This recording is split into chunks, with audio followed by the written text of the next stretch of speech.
Hello, welcome to the programme. It's 2 minutes past 8 on LBC. It's Monday, it's Cross Question, and here's our panel. To my left, Helen Maguire, Liberal Democrat MP for Epsom and Ewell. Now, is that Chris Grayling's former seat? Yes, that's correct. It was. Wow, yeah. There you go. She's the party's defence spokesperson. Simon Hart, former Conservative MP and Chief Whip, got his diaries out at the moment. You will have no doubt have read them in the Daily Mail or read extracts. Zoe Strimpel is to my right, columnist for the Sunday Telegraph, and next to her, Aggie Chambray, LBC's political correspondent. 0345 6060 973 is the number to call. You can WhatsApp us on that number, and we'd love you to watch us on Global Player. Call 0345 6060 973. Tweet at LBC. Text 84850. Cross Question with Iain Dale. This is LBC. Right, let's go straight to your first question. It's from Matthew in Heathrow. Hello, Matthew. Oh, hi, Iain. Yeah, I'd like to ask the panel, could we actually manage without Trump in the USA and make our own minerals deal with Ukraine and then get on with getting the ceasefire done and giving the security they need? Hello, Maguire. Thank you. Hi, Matthew. Thank you for that question.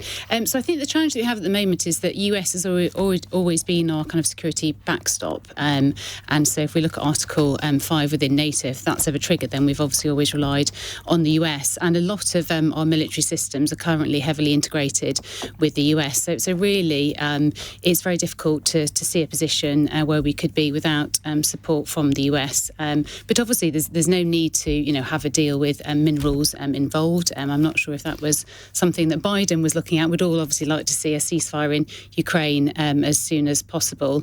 And it would be great if the US obviously could be involved in that and continue to support the UK and the European allies. What about having our own mineral deal? Because it does seem a little odd when European countries together have put in more money than the United States, despite what Donald Trump keeps saying, that they will get their money back, or that's the plan, and we won't. Yeah, I think it's a really interesting question, interesting proposal, and something that Keir Starmer, could talk to Zelensky about. It's not something I've thought about, before this evening, but perhaps he could have a conversation. I don't know, but it's interesting. I mean, obviously the US are looking for this. Like you said, Europe and the UK are putting in a lot of money into Ukraine, but let's see what Keir Starmer does. Simon. Yeah, I think the idea that we can somehow go it alone in the defence arena is for the birds. I think the idea that, attractive though it may seem, that we can deal with this particular project. When you say we, do you mean the UK or the whole of Europe? I'm talking about UK and Europe. I think we're doing it without the US is, I think, also a overly optimistic scenario that isn't realistic. Now, I don't think we're actually at that point. I think there's a lot of noise, there's a lot of sort of rhetoric, there's typical sort of Trump attitude to this sort of thing, which is just sort of making headlines. So I don't, at the moment, I don't think we should read into this that somehow the US is on the point of sort of suddenly taking itself away from the particular... But Trump has more or less said that this afternoon. That he has more than hinted that they will cut off all military aid to Ukraine within the next 2 weeks. I don't think there is any... the trouble is, isn't it, with Trump? I sort of find myself almost repeating now Nigel Farage's comments the other day, which is, you can't take him literally, which is pretty frustrating if you happen to be a voter. It's pretty frustrating if you're a broadcaster. It's frustrating for everybody. So I don't actually think we're in that position. I think this is his sort of default setting about being seen to be being strong, being seen to be doing deals. I just think, by the way, on the mineral point, I think that the question was about whether the UK or Europe could have its own sort of mineral deal. I actually think at the moment, again, this has come out of left field somewhat, but I do think it makes the idea that the US is likely sort of literally buy into Ukraine in terms of its mineral supplies does create an entirely different dynamic as far as the potential sort of peace deal with Russia is concerned. Is all of this clear? No, well, none of us. I suspect, including you, by the expression on your face, thinks I'm completely bemused by the whole thing. I don't mind admitting nobody knows what the hell is going to happen next. We are talking about in the world of the unknown. This has exceeded all possible expectations. Even Donald Rumsfeld known unknowns. He would be completely flummoxed by this. It's just absurd. Zoe Strimpel. Well, I think the question of whether we can go it alone without the US, is a tempting one to answer. Well, yes. Britain used to be. Let's look back to the glorious past and think. We used to be. The greatest. You could argue that Britain saved the world in World War II. I've always been someone who says Britain is capable of doing things that we talk ourselves out of believing we can do. There's a lot of declinism around. The question, obviously, as Helen said, we are very integrated with all U.S. systems, and we've taken for granted and assumed and come to 100% rely on that U.S. backstop. But I think the question starts to be, what even is the U.S. now? What are we talking about when we say the U.S.? If the U.S. becomes an enemy state, which is on the side of the world's great rogues and autocrats and dictators and sadists, and starts to form alliances with them, then I don't think that is the US that we all lean on as having our kind of look at who they voted with in the United Nations last week. Yeah. Oh, who did? The United States. That's what I mean. Yeah. That's what I mean. So what is the United States now? And who is it? Who is this great friend? If it spots change to the degree that it becomes a different creature, which I think there's a real risk of that happening now. As for the minerals deal, okay, great. Let's get rich out of Ukraine. Why not? But what is this new paradigm where you exact recompense for helping with a war that we all know, despite what Trump may say, nothing has served us. This is literally kind of what's the balance of power in the world going to end up being? Are we giving a green light to people to just invade willy-nilly and impose, endless amounts of despair, misery? Yeah. And so that's exactly what it comes down to. America is about to do. But if we're saying, let's muscle in, we're going to turn this into an opportunity for our own enrichment.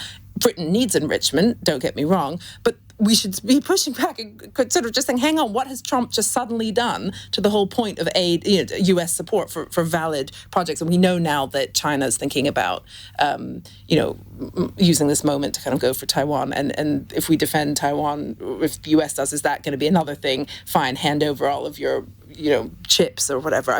It's just a bizarre new world. But just to say one more thing, though, because everyone's been saying, we don't know what to say about, can we take Trump seriously or not?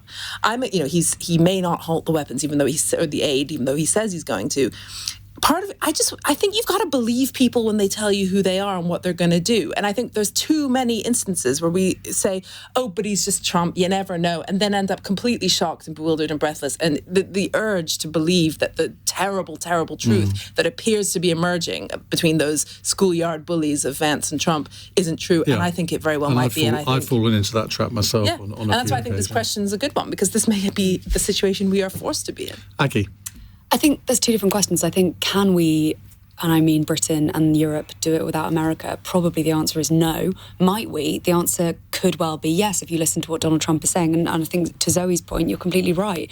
Believe what he is saying. And it is sometimes difficult to believe what he is saying because he walks back, for example, calling Volodymyr Zelensky a dictator and then saying 3 days ago, did I say that? Anyway, next question. So I think it can be difficult to believe exactly what he is saying and stay consistent on that. But in terms of kind of the pure defence numbers, in terms of where we are with defence, and yes, we are upping defence, but not until 2027. Other European countries pay less than us on defence. And I think, speaking to people around the government, one of the reasons that we decided to up our defence spending was because of the situation in Ukraine, but also to tempt other countries in Europe to up their spending, and you can put more pressure on if you are upping that spending. So in terms of whether that might happen, I think Keir Starmer is very, very keen for that not to happen. He was saying earlier in the comments, the idea of being without the US, the idea of having to choose between the US and Ukraine is kind of utterly, totally unserious. But if Donald Trump forces his hand, well, then Europe and Britain will have to work out exactly where to go next. And I think that is why that question is so difficult to answer, because we simply do not know what happens at that stage, because everyone keeps talking about a backstop. But what if that backstop simply never comes to the table? Matthew, great question. Thank you. Let's take a follow-up question from John in Reading. John, go ahead. Evening, panel. Evening, Iain. My question is, can we actually trust a nuclear assistance from the Americans anymore?